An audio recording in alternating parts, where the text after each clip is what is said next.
Okay, good morning everyone. Thank you for joining us on this beautiful Monday morning. Happy Pesach Sheni to everybody. And thank you for joining us. Today's class has been sponsored anonymously for the Refuah Shlema of all Am Yisrael. Thank you so much to our anonymous sponsor. If you would like to sponsor a class, please email us info@ejsny.org. Okay, well everyone, we are in the middle of the Sefirat HaOmer. And we know every day we count another day, and we start counting from the second day of Pesach all the way till Shavuot, 49 days. And then the next night, the 50th night, which we don't count, but the 50th night is the night of Shavuot, a beautiful holiday. And this mitzvah, this is a mitzvah from our Torah, 100%, no mistake about it. It's a debate if today it's a mitzvah from the Torah or from the Derabanan, being that we don't have the Korban and we don't have other elements about it. But the source of this mitzvah that we do today is in our parasha actually this week's parasha, and that is, anyone know? Parashat Emor.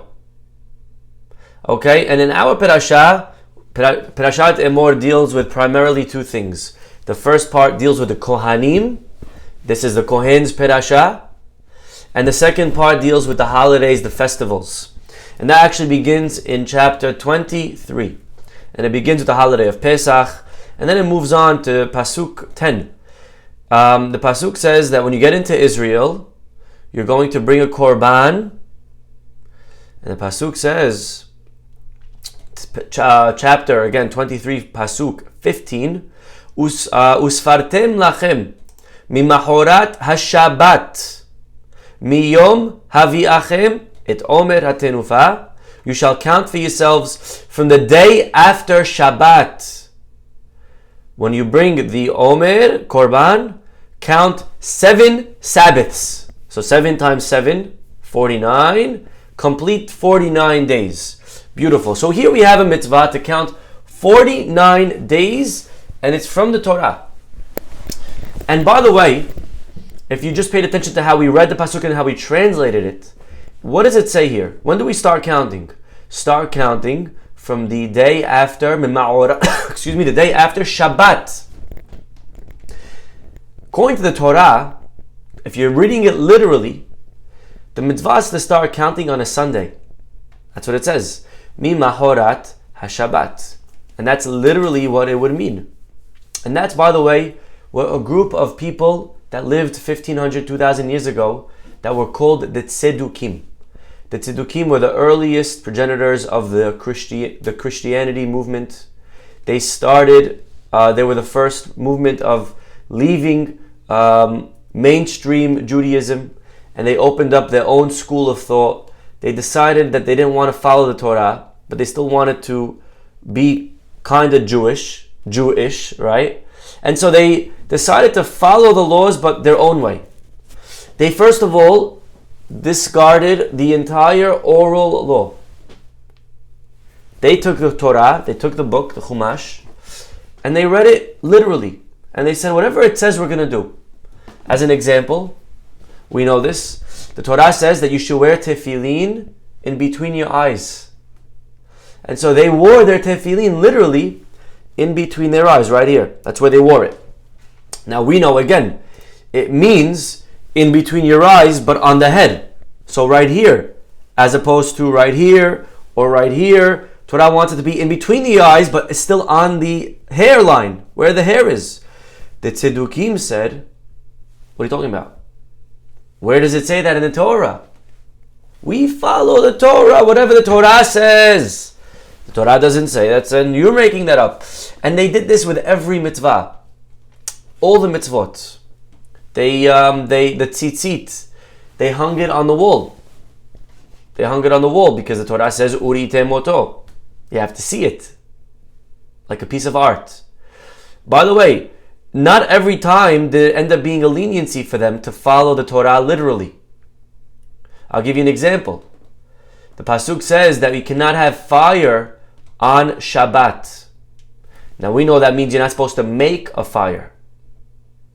But what happens if I started a fire before Shabbat? Could I leave it on in my home during Shabbat? Could I leave the candles on to have light? Of course. Could I leave the fire on for food, to have hot food? Of course.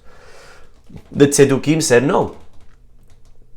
The Torah says you're not allowed to have a fire in your home. By the way, they sat in the dark and they ate cold food the entire Shabbat.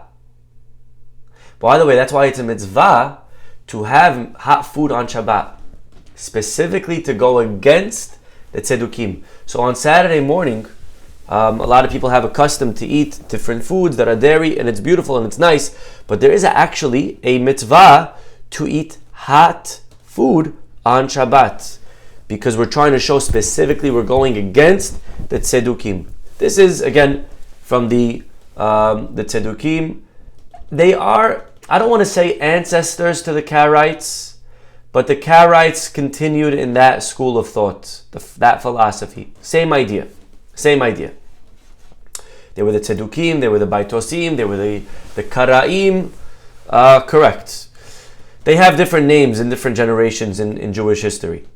But there is a huge machloket when it comes to the mitzvah of the counting of the Omer between the rabbis and mainstream Judaism and the Karaim, and the Tzedukim, excuse me. By the way, the Tzedukim, that name, has nothing to do with Tzaddik. I want you to know. Tzaddik is the opposite. Tzaddik is someone very righteous. This is Tzedukim. And why do we name them Tzedukim? What does it have to do? Because again, why do you call someone that who's a bad guy if it's very confusing with Tzaddik, which is a good guy? The answer is because it goes back to the first Tzeduki, the first guy that started this movement. His name was Tzadok. That was his name. So they called all the people, all of his students, Tzedukim. Okay? And here by the Omer is a huge mahaloket between the Tzedukim and the rabbis. The Tzedukim, when it comes to counting the Omer, they read this pasuk literally to start counting from the day after Shabbat. What day is after Shabbat? Sunday. They would always start counting the Omer on a Sunday. And by the way, there were times in Jewish history that the Tzedukim tried bribing witnesses to come to court to testify on the new moon so that they can match up, have the day that the rabbis say to count the Omer fall out on a Sunday. Look, you see, it's a Sunday, we're right. And the rabbis are like, no, we're doing it because it's like what we want. And what did the rabbis want? What did the rabbis hold? How did they understand this pasuk? Mimahorat Shabbat. Start counting from the day after Shabbat. They said over here Shabbat means Pesach. So you start counting the Omer from the day after Pesach, which is the second day of Pesach. And that's what we do today. Today we start counting the Omer, the second day of Pesach. That's the halacha, and that's what we follow. And the question that we need to really ask ourselves today is, if the Torah meant the day after Pesach, why doesn't it say Mimahorat HaPesach? Why does the Torah refer to Pesach as Shabbat over here? Very interesting question. Meaning, okay, I get it. I'll follow you, Rabbi. I'll do what the rabbis from the Gemara said. I'm not going to follow the Tzedukim. I just want to know if it's true what they said, that here it means that not like the Tzedukim, it means the day after Pesach. Why is the Torah writing it in a misleading way? Why is the Torah writing it that we should start counting the Omer from the day after Shabbat when it doesn't mean that? And to answer this question, I'd like to share with you a beautiful thought from Rabbi Bernstein. And he takes us through the holidays, and this is something very, very fascinating. We know that we have Shalosh Regalim, the three main festivals, pilgrimages. Regel is when we would have to use our feet to walk up to Jerusalem, right? That's why they're called the Regalim. Also, Regel means time, 3 times a year. What are the 3 holidays, the 3 festivals, 3 pilgrimages? Pesach, Shavuot, and Sukkot, right? And usually we think of them as 3 separate holidays. But the truth is, we're going to see now in a minute that they actually are a progression, one from the other. So we know Pesach. What's Pesach all about? We say Hashem, we just celebrated holiday Pesach. And today, by the way, happy Pesach Sheni again to everybody. Happy Pesach Sheni. and the Hilula of Rabbi Meir Baal HaNes as well. So that's always a nice idea to light a candle and to give tzedakah, and to ask ourselves, are we living up to these values and ideals of all these great tzaddikim? But today is Pesach Sheni. It's a makeup day for whoever couldn't celebrate the first Pesach. Today it doesn't really matter. We don't have Korban Pesach. You don't have to eat matzah today, and it doesn't help to eat matzah today if you didn't eat it a month ago. And there's no rules of chametz. The rules of chametz don't apply today, so you don't have to worry if you're munching on a bagel or whatever. But Pesach Sheni is a thing from the Torah. Again, today we just celebrate it as a happy day. We say Yehi Shem again. There's nothing really else that we must do today. But it's a nice day to think about Pesach again. And Pesach, when we left Egypt, it says that God took us out Beyad Hazakah, with a strong hand. Okay? Sorry, I had to flex a little bit. But Hashem took us out with a very strong hand. Okay, that's beautiful. What does that mean, God took us out with a strong hand? What does that mean? What's a strong hand as opposed to a weak hand? But the idea is, a strong hand means there was nothing from our end that we did to deserve redemption. Did you know that? The Jewish people in Egypt did not deserve to be redeemed. We should not have left. It's true, there were certain things that we didn't change, our names and our clothing and our language. But the Pasuk says, and we say it in the Haggadah, Ve'at Erom Ve'eria, you are naked. God says, you are naked from mitzvot. You have nothing to you. The Jewish people had zero, nothing. We were so empty from good deeds, from mitzvot. We had nothing redeeming, no redeeming quality about us. And God, pure chesed, He comes down, He picks us up, and He takes us out. That's all God. That's all Hashem. And that's the holiday of Pesach. Okay, that's nice. So that's all God. Then you have the holiday of Shavuot. And Shavuot is a little bit different, actually. Shavuot is a link. Shavuot is not so much Hashem doing. God did come down to the mountain, but we had to go meet Him there. Kind of Shavuot is a little bit where we're active. Unlike Pesach, where we were doing nothing. God literally came down, He took us out, and we didn't deserve it. On Shavuot, we had to work for it a little bit. And that's what the Sefirah, by the way, is for. You know, when we count the Omer. The point's not just to count the days. The point is to make every day count. That's a beautiful line. It's not about counting the days, it's about making every day count. And the goal of the Omer is to work on ourselves every single day. We are doing, and for those that are doing Pirkei Avot, that is the custom in these 7 weeks from Pesach to Shavuot. It's customary to study Pirkei Avot, and Pirkei Avot is from our Shas, from our Mishnayot. But unlike other Mishnayot, it's unique in that it lists. It's a book on ethics and morality. It's a way of us working on ourselves, so that we can grow as people, refine our midot, refine our character. Because the truth is, and no one should be embarrassed. No one should be embarrassed. But we all have a lot of bad midot that we need to work on. Every single one of us, right? And the Mishnah says in chapter 6, by the way, of Pirkei Avot, which chapter 6 is an interesting chapter for a different reason. But either way, it's chapter 6 over here. And it says that there are 48 ways in which one acquires Torah. That means if you want to buy a house, you need certain things. If you want to buy a car, you need certain things. If you want to buy a plane, you need certain things. If you want to drive a car, you need certain skills. If you want to acquire Torah, there are 48 things that you need. And it's not about money, and it's not about wealth or honor. To acquire Torah, we have to be attentive listeners. We have to have intuitive understanding. We have to have reverence, humility. We have to be happy. We have to be pure. We have to minister the sages. 48. I mean, I could read them all to you.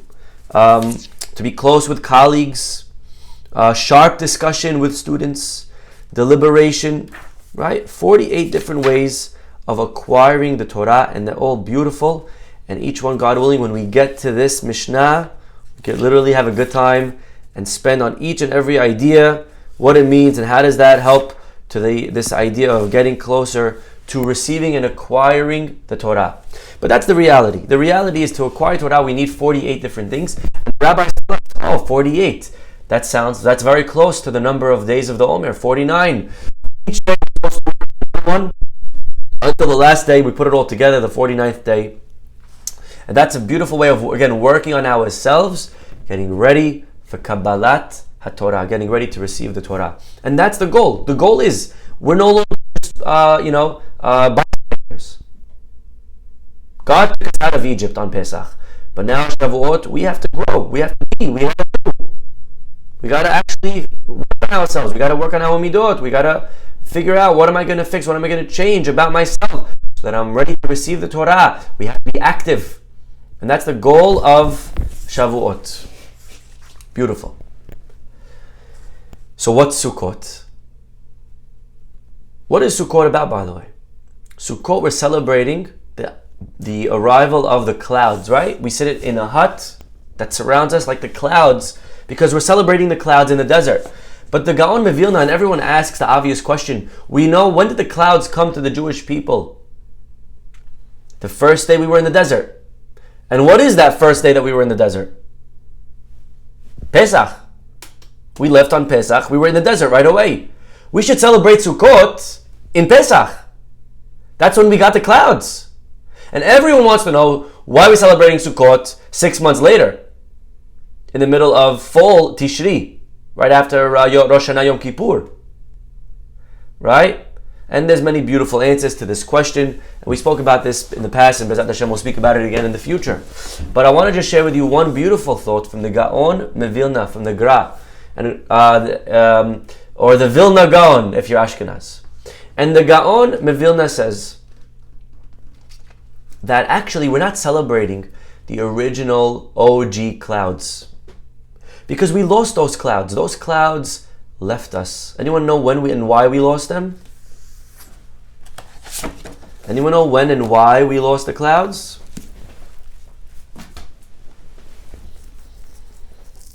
We lost the clouds because of Chet HaEgel, because the sin of the golden calf. When we did the Chet HaEgel, we lost our protection. And God was fed up, and God left us. And the Jewish people prayed and cried through Moshe Rabbeinu. He went up to the mountain for another 40 days, and then a third 40 days. And finally, God says, okay, I'll forgive you. I'll come back. Start building for me a Mishkan, which is going to be God's house, so to speak, where He's going to rest His presence. And that's symbolizing God's return. The return of Hashem. The return of Hashem to the Jewish people. And that's a very happy time. And so the clouds, when did they come back? If we lost them on Pesach, on Chet HaEgel, when did we regain them? We regained them when we started building the Mishkan. And we started building the Mishkan on the 15th of Tishri, 5 days after Yom Kippur, aka Sukkot. This is what the Gaon Mevilna says. And therefore, we are not celebrating the original clouds. Those clouds left. You know which clouds we're celebrating? The return of the clouds, the second set of clouds. And that actually we got on Sukkot. And that's why we celebrated Sukkot in the 15th of Tishrei, right in fall. And if that's the case, we now understand, by the way, something very powerful. Ladies are exempt from Sukkot. True? True. And we always wonder, why are ladies exempt from Sukkot? Ladies usually have to do other mitzvot at our time that were like miraculous, right? They were part of the miracle of Purim, so they have to hear Megillah. They were part of the miracle of Chanukah, they have to light the menorah. What about the miracle of the clouds? What about those? Why don't they celebrate Sukkot? Ladies didn't get the protection? And the answer is, the ladies never lost the original protection. Because they never did Chet HaEgel. We're celebrating the return of the clouds. The ladies don't need the return of the clouds. They always had the original ones. And that's why, according to the Gaon of Vilna, the ladies are exempt from Sukkot on the mitzvah of Sukkah. That's very, very powerful. That's beautiful. And so let's just bring it back one second. Pesach, we're passive. Shavuot, we're kind of active. We're going out to God. We're meeting Him. We're working on ourselves.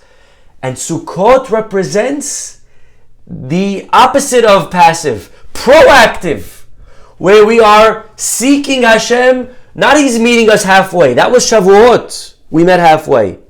Now God left. And we went looking for Him. And we went begging for Him to come back. And we went apologizing. So Pesach is God came to us. Shavuot, we met halfway. Sukkot is when we went to Him. And by the way, that's what maybe another idea of what it means. That's why Pesach, by the way, is the first one. Throughout the year, we build ourselves and we get closer and closer to us seeking Hashem. To us seeking Hashem. And in the Zohar, by the way, we know this. The Zohar says there's two types of relationships. The relationship where one party seeks out the other, and then the relationship where the other seeks out the first. Pesach is God seeking us out, right? Hashem's looking for us. He comes to us. He takes us out of Egypt. That's God initiating. Sukkot, the season of high holidays, is us seeking Him out, right?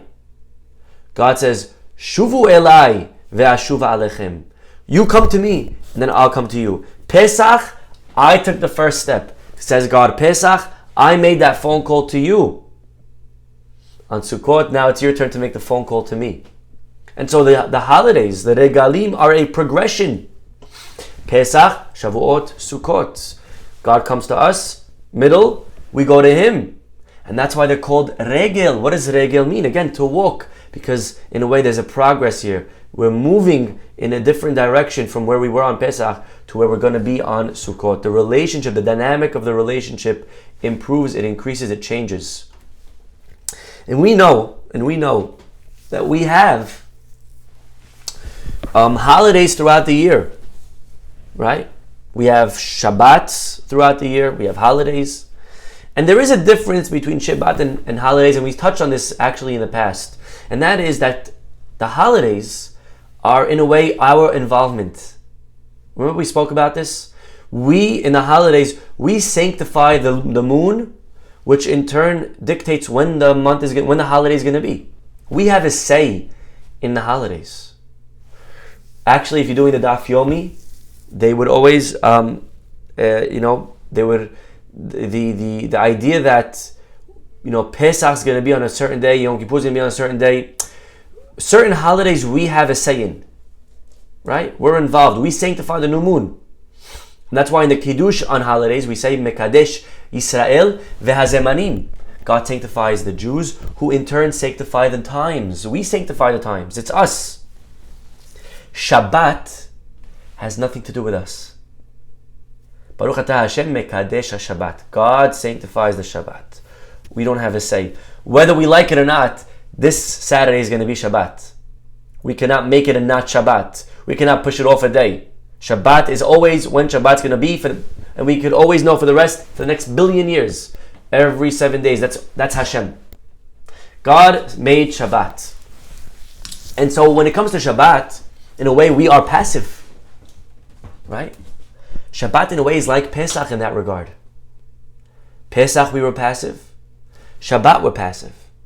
Pesach, God did all the stuff. God, it was all His doings. And Shabbat, it's all about what Hashem does. And the holidays are more like Shavuot and Sukkot, in the sense that we have a say over there. We are kind of active and involved in the process. Hashem is the one that sanctifies Shabbat. Hashem was the one that came and took us out of Egypt. Beyad chazakah. When it comes to doing melacha, by the way, we know that we're not allowed to do melacha on Shabbat. Right? And there's 39 categories, and one should take time and study them, because, by the way, there's a lot of things that you wouldn't even know are asur. I'm talking about someone who wants to keep Shabbat, a person who means to do well. But if we're not educated, there's no way we're going to know the laws of Shabbat. The Mishnah Berurah says it's impossible. If you don't spend time studying the laws of Shabbat, it's impossible for you to be a Shabbat observant Jew. Again, it doesn't make you a bad person. It doesn't mean that that you're wicked. God forbid. He's just saying you're for sure going to violate. And if a person doesn't take time, so he's willfully knowing, I'm not going to study the laws, that's not a good decision. And so we should invest time throughout the week studying at least a little bit some of the laws on Shabbat. I'll give you an example. A person on Shabbat is allowing their kid to ride a bike. Anything wrong with riding a bike on Shabbat? No. Let's say no. Okay? Because there's many opinions that allow it. So let's go for no. I don't even want to go to the machloket with the bike right now. Let's say you rely on the lenient opinion. Okay, no problem. But now you want to adjust the training wheels and you want to put training wheels for your kid. And you start with a wrench. You start loosening and tightening and putting in a thing. That's a big issue. That is possibly an issue of building on Shabbat. Now again, Rabbi, what did I do? There's an eruv. I'm carrying, nothing wrong. There's no electricity here. Again, electricity is one. There's 38 more things that we need to study that are involved in the melachot of Shabbat. When it comes to doing melacha on Shabbat, what does the pasuk say? The verse says, right? Lo ta'asu melacha. Don't do work. What kind of work? All work. Okay, beautiful. But when it comes to the holidays, it doesn't call it work. Anyone knows what it calls it? I'll give you a few minutes if you want to take a guess. A few seconds. Not a few minutes, don't worry. A few seconds if anyone wants to try to take a guess and write it on the side. What is it called? How does the Torah write in the Torah? Don't do work on a holiday. Not melacha. That's for Shabbat. Melacha is Shabbat. On the holiday, it's a little bit more lenient. We know on the holidays, we're allowed to cook. Right? We're allowed to do certain types of work for food. Not all of them. And again, the laws of Yom Tov are maybe living a little bit more complicated than Shabbat because certain things are permitted. Once there's already certain things that are permitted, it gets even more complicated. But either way, there's certain things on Shabbat that we're allowed to do. On Yom Tov that we're allowed to do.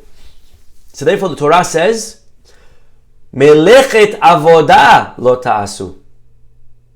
Work that's avodah, that has to do with industrial type of work. But if it's domestic, if it's cooking for the house, small things like that, again, not everything's allowed and we can't go through all the laws of Yom Tov right now. But we are allowed to do certain things for food. Okay, very nice. So we have melacha, which is Shabbat. And when we have melechet avodah, which is for the holidays. Something very interesting when it comes to the holiday of Pesach, all of a sudden the Torah leaves the norm where it usually writes melechet avodah, and by Pesach it says, Kol melacha lo yaseh bahem. Don't do any melacha. It gives you the same exact equation for Shabbat. It uses the same word of melacha. Blink it. And then it says, Ach asher yachel lechol nefesh huv levado yaleh lechem. And by the way, whatever is for food is allowed. So it's very interesting. When it comes to Pesach, it ends up having the same laws as the other holidays, but the way we got there is like this. You understand? The way we got there is backwards. Instead of just saying, on Shabbat, 2 things are not allowed. On holidays, 1 thing is not allowed. The Torah says by Pesach, 2 things are not allowed, -1. So you're back to 1. Yeah, +2 -1 is 1. We know that. So why'd you say it in such a weird way? 2 -1, just go straight to 1. Say on Pesach it's like Yom Tov, and use the phrase melechet avodah. It's a good, interesting question. But again, we see over here how Pesach in a way echoes Shabbat. Pesach is like Shabbat in the sense Shabbat we were passive in creation. Pesach we were passive. And so even in the way the Torah writes about the mitzvot and what's allowed, the Torah is going to use the same phraseology for Pesach as it does on Shabbat. Blanket, melacha, don't do any melacha. But at the end of the day, it is a Yom Tov. and therefore whatever you want to do for food, you're allowed.